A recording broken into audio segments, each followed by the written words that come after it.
Alright, language explorers. A Tale of Two Cities, Chapter 1, The Period. It was the best of times, it was the worst of times.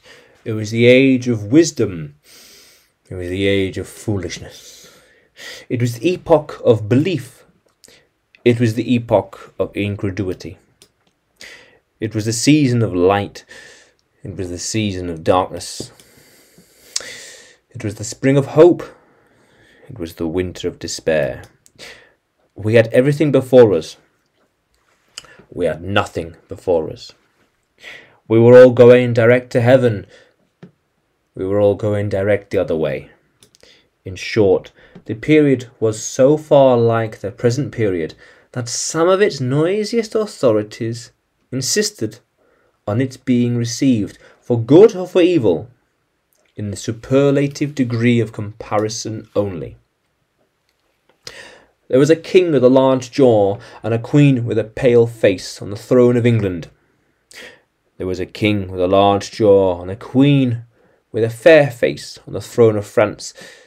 In both countries it was clearer than crystal to the lords of the state, preserves of loaves and fishes, that things in general were settled for ever. It was in the year of our Lord 1775 spiritual revelations were conceded to England at that favourable period. As at this, Mrs. Southcott had recently attained her 25th blessed birthday, of whom a prophetic private in the Life Guards had heralded the sublime appearance by announcing that arrangements were made for the swallowing up of London and Westminster.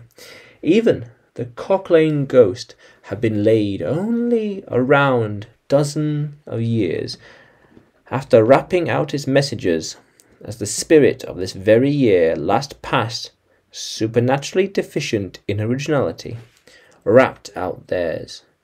Mere messages in the earthly order of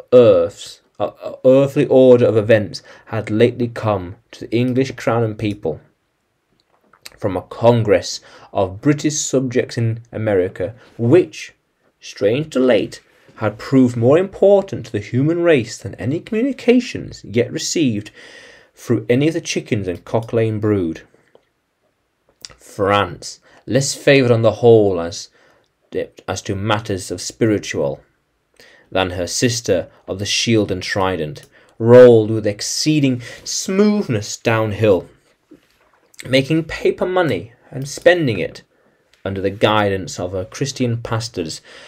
She entered herself, besides, with such humane achievements as sentencing a youth to have his hands cut off, his tongue torn out with pincers, and his body burned alive, because he had not kneeled down in the rain to do honour of a dirty procession of monks which passed within his view, at a distance of some 50 or 60 yards. It is likely enough that, rooted in the woods of France and Norway, there were growing trees, when that Suffolk was put to death, already marked by the woodman, fate, to come down and be sworn into Broads, to make certain movable frameworks, with a sack and a knife in it, terrible in history. It is likely enough that in the rough outhouses of some tillers of the heavy lands adjacent to Paris, that they were sheltered from the weather that very day, rude carts bespattered with rustic mire, snuffed about by pigs and roosters by poultry, which the farmer, Death, had already set apart to be this trumbles of revolution. But that woodman and that farmer, though they work unceasingly, work silently. No one heard them as they went about their muffled tread, the rather for as much as to entertain any suspicion that they were awake was to be aesthetical and traitorous.